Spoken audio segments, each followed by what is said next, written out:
Биыл облыста оқу жылы аяқтала салысымен білім беру мекемелерінде күрделі жөндеу жұмыстары біртіндеп басталды.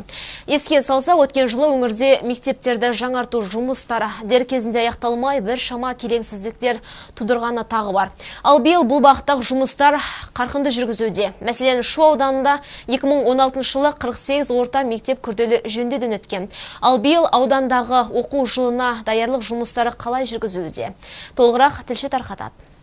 Осы жыл аудандағы 4 бірдей білім ордасы күрделі жөндеуге берілген. Солардың бірі Төле би ауылындағы Шәкіров орта мектебі. Жөндеуге бюджеттен 131 миллион 40 мың теңге қарастырылған. Мердігер компания Тараз Элитстрой жауапкершілігі шектеулі серіктестігі қолға алған жұмыстары жалпы 3,5 айға белгіленген. Яғни үстіміздегі жылдың маусым айында басталған. Нысанды жаңа оқу жылына дейін беру жоспарда бар. Қазіргі жұмыстың тек 41,5% ғана орындалған.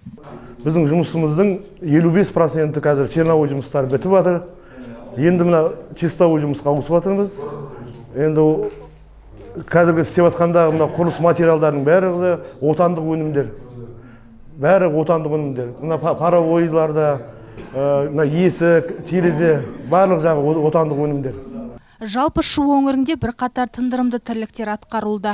Аудандағы білім ошақтарының қазандықтарын газдандыру да қолға алынған. Атап айтқанда 11 мектепке қазынадан 16 миллион 500 мың теңге бөлініп, жобалық сметалық құжат әзірлеуге конкурсқа жіберілген. Біздің мамандығымыз осылай, міне типкастардан отбеточный жұмыстар. Уақытында айлығымызды алып отырмыз, уақыт-уақытысымен 30-дан астам адам жұмыс істеп жатыр. Бұдан бөлек Көкқайнар ауылындағы Естемесов атындағы орта мектебінің жапсарлас қазандығы қауіпсіз аймаққа шығарып, есесіне модульдік қазандық алынған. Оған 16 миллион 499 мың теңге жұмсалып отыр.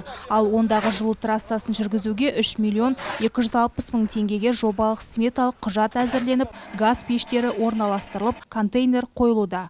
Келбет Шәмші, Жұмахан Төлеуұлы, Жеті Ньюс, Шу ауданынан.